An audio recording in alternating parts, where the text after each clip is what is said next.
High, কেমন আছেন সবাই? আশা করি ভালো আছেন। গত পর্বে আমরা এলিমেন্টরের ট্যাব উইজেট নিয়ে আলোচনা করেছিলাম। তো আজকে আমরা এলিমেন্টরের অ্যাকর্ডিয়ন উইজেট নিয়ে আলোচনা করব। তো আজকে যারা আমার এই ভিডিওটি নতুন দেখছেন তারা উপরে থাকা আই বাটন ক্লিক করে সেখান থেকে আপনারা এই প্লেলিস্টের সকল ভিডিওগুলো পেয়ে যাবেন। আবার ডিসক্রিপশন বক্সেও প্লেলিস্টের লিঙ্কটা পেয়ে যাবেন, সেখান থেকে আপনারা এই ভিডিওগুলো দেখতে পাবেন। অবশ্যই ভিডিওটি শুরু থেকে শেষ পর্যন্ত দেখবেন এবং কমেন্ট করে জানাবেন ভিডিওটি আপনাদের কেমন লাগলো। তার পাশাপাশি ভিডিওগুলো প্রচুর শেয়ার করে দিবেন যেন সবাই রিসোর্সগুলো দেখতে পায়। চলুন শুরু করা যাক। প্রথমে আমরা কি করব, ওয়ার্ডপ্রেস ড্যাশবোর্ডে হচ্ছে লগ ইন করে নিব। আমি হচ্ছে অলরেডি ওয়ার্ডপ্রেস ড্যাশবোর্ডে লগ ইন করে নিয়েছি এবং একটা পেজ এখানে ওপেন করে রেখেছি। আজকে আমরা এলিমেন্টরের এই যে অ্যাকর্ডিয়ন উইজেটটি রয়েছে, এই অ্যাকর্ডিয়ন উইজেটটি নিয়ে আলোচনা করব। তার জন্য প্রথমে আমরা কি করব, জাস্ট এখানে একটা স্ট্রাকচার নিয়ে নেব এবং এখানে একটা হচ্ছে আমরা কন্টেইনার নিয়ে আসবো। তো এখানে আমরা জাস্ট হচ্ছে আমাদের যে অ্যাকর্ডিয়ন উইজেটটি রয়েছে সেটি জাস্ট ড্রাগ করে এনে আমরা এখানে ছেড়ে দিব।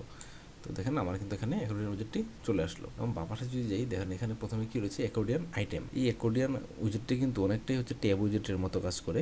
তো প্রথমে দেখেন এখানে রয়েছে অ্যাকর্ডিয়ন আইটেম। এখানে দুইটি আমাদের হচ্ছে আইটেম রয়েছে। আমরা চাইলে কিন্তু হচ্ছে এখানে এই প্লাস এর আইটেম এখানে ক্লিক করে কিন্তু হচ্ছে আমরা এখানে অ্যাকর্ডিয়ন আইটেম কি বাড়াতে পারি। দেখেন আরেকটা নিয়ে নিলাম, দেখেন আমার কিন্তু এখানে 4টা অ্যাকর্ডিয়ন চলে আসলো। আবার যদি চাই যে আমরা এগুলো রিমুভ করবো, আমরা কিন্তু চাইলে সেটাও পারি। জাস্ট দেখেন আমি তো রিমুভ করে দিলাম। এভাবে হচ্ছে আমরা কিন্তু এখানে অ্যাকর্ডিয়ন কি করতে রিমুভ করতে পারি এবং হচ্ছে অ্যাড করতে পারি। এই অ্যাকর্ডিয়ন উইজেটটি অনেক সময় এফএকিউ এর জন্য ব্যবহার করা হয়। এফএকিউ মানে হচ্ছে ফ্রিকোয়েন্টলি আস্কড কোয়েশ্চন। দেখেন আমরা যদি জাস্ট এখানে একটা আইটেম ওপেন করি, দেখেন প্রথমে কি রয়েছে, টাইটেল। এখানে আমরা জাস্ট এখানে টাইটেল চেঞ্জ করতে পারি। আমি জাস্ট এখানে লিখে দিলাম হোয়াট ইজ সিএমএস। এখানে একটা কোয়েশ্চেন মার্ক দিলাম। দেখেন আমরা একটু এখানে কোয়েশ্চেন করলাম যে হোয়াট ইজ সিএমএস এবং এটার যে হচ্ছে আনসারটা সেটা কিন্তু জাস্ট আমরা এখানে দিয়ে দিতে পারি। যে কন্টেন্ট, এই কন্টেন্টের ভিতরে কিন্তু আমরা সেটা এখানে দিয়ে দিতে পারি। তো এই অপশনগুলো নিয়ে জাস্ট আমি আলোচনা করলাম না, আপনারা অলরেডি জানেন এই অপশনগুলো কীভাবে কী কাজ করে। এভাবেই কিন্তু হচ্ছে আমরা কী করতে পারি, এই অ্যাকর্ডিয়ন যে হচ্ছে আইটেমগুলো রয়েছে এগুলো কাজ করতে পারি। আমি জাস্ট এখানে দিয়ে দিলাম হচ্ছে সেকেন্ড যেটা, সেখানে দিয়ে দিলাম যে হচ্ছে what is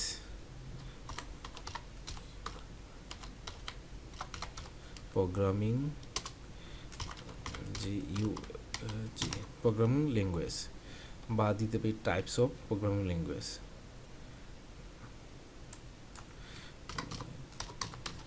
types of programming language. দেখেন আমরা কিন্তু জাস্ট এখানে কি করলাম, দুটো প্রশ্ন দিয়ে দিলাম টাইটেলে এবং নিচে কি করব, আমাদের কিন্তু হচ্ছে প্রশ্নের যে হচ্ছে কোয়েশনের যে হচ্ছে আপনার আনসারটা সেটা কিন্তু হচ্ছে এই কন্টেন্টের ভিতর থাকবে। এবং এখানে একটা জিনিস দেখেন যে আমরা যখন হচ্ছে এই আইটেমগুলো হচ্ছে এখানে নিলাম, নেওয়ার পর দেখেন এখানে কিন্তু দুইটি আইটেম রয়েছে।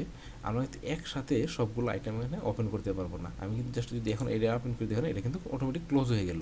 এবং যদি আমি জাস্ট এটা ওপেন করি, এটা কিন্তু দেখেন উপরটা কিন্তু অটোমেটিক ক্লোজ হয়ে গেল। এগুলো হচ্ছে একসাথে আমি প্রত্যেকটা আইটেম কিন্তু ওপেন করতে পারবো। আমার কিন্তু এখানে একটা একটা করে আইটেম হচ্ছে ওপেন করতে হবে। আশা করি এতটুকু বুঝতে পেরেছেন। তো তারপর কি হচ্ছে দেখেন এখানে আইকন, এই যে দেখেন এখানে হচ্ছে প্রথম কি রয়েছে, একটা প্লাস আইকন এবং হচ্ছে এখানে অ্যাক্টিভ আইকন। কি যেমন এই আইটেমটা হচ্ছে আমার অ্যাক্টিভ, এটা কিন্তু দেখেন এখানে কি রয়েছে, মাইনাস আইকন। এই যে আইকনগুলো রয়েছে, এই আইকনগুলো চাইলে কিন্তু হচ্ছে আমরা এখান থেকে চেঞ্জ করতে পারবো। দেখেন এখানে রয়েছে কি এসবিজি আইকন এবং হচ্ছে এখানে হচ্ছে আইকন লাইভ। আমি যদি এখানে ক্লিক করি তাহলে কিন্তু দেখেন আমার কি হবে, নান হয়ে যাবে, মানে কোনো আইকনই থাকবে না। জান না, আমি ক্লিক করলাম, দেখেন আমার কিন্তু এখানে কোনো আইকন নেই।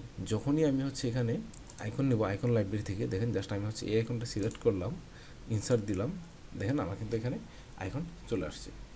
যখন ক্লিক করি দেখেন এটা কিন্তু হচ্ছে এখন অ্যাক্টিভ হয়ে গেল এবং নিচেরটা কিন্তু আমার ক্লোজ হয়ে গেল। এইভাবে হচ্ছে আমরা এখানে আইকনগুলো অ্যাড করতে পারি। তো জাস্ট আমি একটা আইকন এখানে অ্যাড করি, এগুলো দেখেন আমার রিকমেন্ডেড আইকন দেখাচ্ছে। তো আমি জাস্ট অল আইকনে যাব, অল আইকন থেকে এখানে জাস্ট আমি লিখবো হচ্ছে অ্যারো।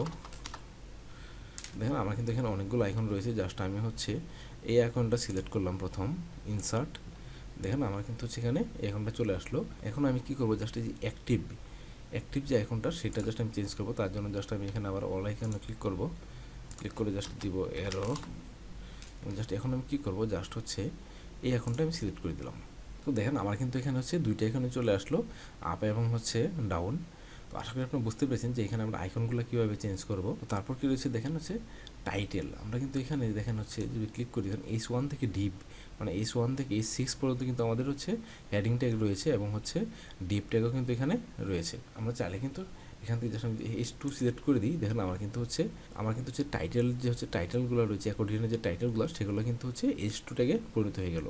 আমি যদি আবার জাস্ট এটাকে H6 দিই, দেখেন আমার কিন্তু এখানে H6 ট্যাগে পরিণত হয়ে গেল। এইভাবে হচ্ছে আমরা এখানে টাইটেলের ভিতর HTML ট্যাগগুলো ব্যবহার করতে পারি। আশা করি আপনারা এতটুকু বুঝতে পেরেছেন। তো তারপর আমরা কোথায় চলে যাব, স্টাইলে গিয়ে দেখেন প্রথমে কি রয়েছে বর্ডার উইথ, এই যে হচ্ছে বর্ডারগুলো রয়েছে সেই বর্ডার উইথ কত হবে সেটা কিন্তু আমরা এখান থেকে সিলেক্ট করতে পারি। জাস্ট আমি দেখেন আমি এখানে 4 পিক্সেল দিয়ে দিলাম, দেখেন আমার কিন্তু হচ্ছে 4 পিক্সেলের একটা বর্ডার চলে আসলো। এবং জাস্ট বর্ডার কালারটা কী হবে সেটাও কিন্তু আমরা এখান থেকে সিলেক্ট করতে পারি। দেখেন জাস্ট বর্ডার কালারটা আমি দিয়ে দিলাম হচ্ছে রেড কালার। তো দেখেন সবগুলো বর্ডার কিন্তু এখানে রেড কালার চলে আসলো। তারপর কি রয়েছে দেখেন টাইটেল, টাইটেল হচ্ছে ব্যাকগ্রাউন্ড কী হবে, জাস্ট আমি দিয়ে দিলাম হচ্ছে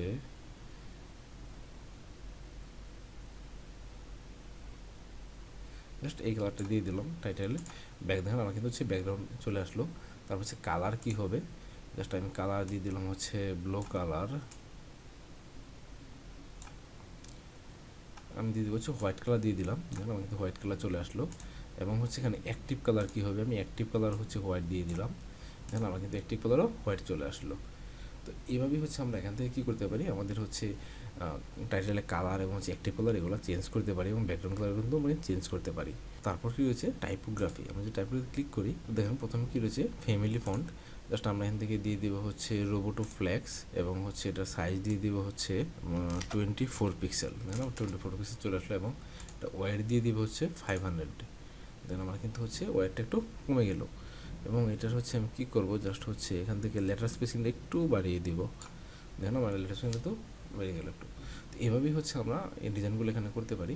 তো তারপর কী রয়েছে দেখেন, তারপর হচ্ছে এখানে আমরা কিন্তু প্যাডিংও ব্যবহার করতে পারি। জাস্ট আমি দেখেন আমি যে প্যাডিং দিয়ে হচ্ছে 20 পিক্সেল, দেখেন আমার কিন্তু এখানে 20 পিক্সেলটা প্যাডিং চলে আসলো।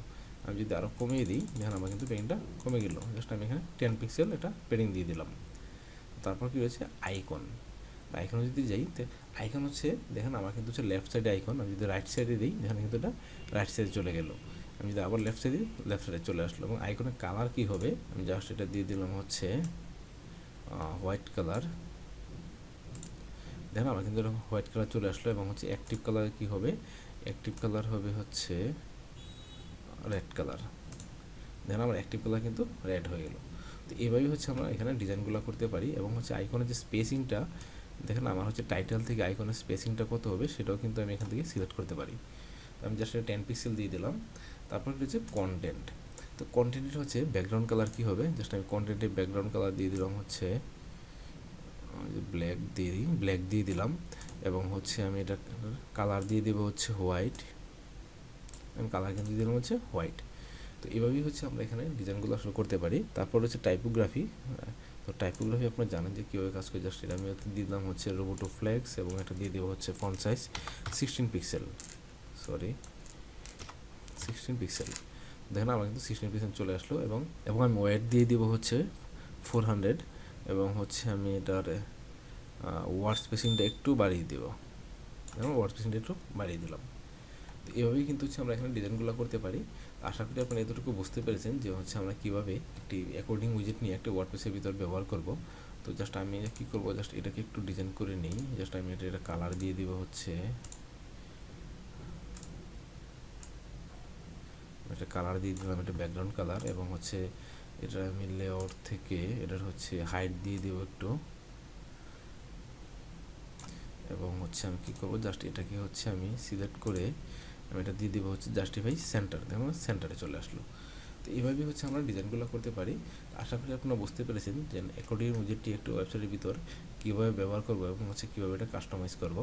তো আজকে আমি এখানে শেষ করছি, দেখা হবে পরবর্তী ভিডিওতে। আরেকটি কথা, পরবর্তী ভিডিও পেতে অবশ্যই আমার চ্যানেলটি সাবস্ক্রাইব করে রাখবেন এবং পাশে বেল আইকনটিতে ক্লিক করে রাখবেন। তো ভালো থাকেন সবাই, দেখা হবে পরবর্তী ভিডিওতে, ধন্যবাদ সবাই।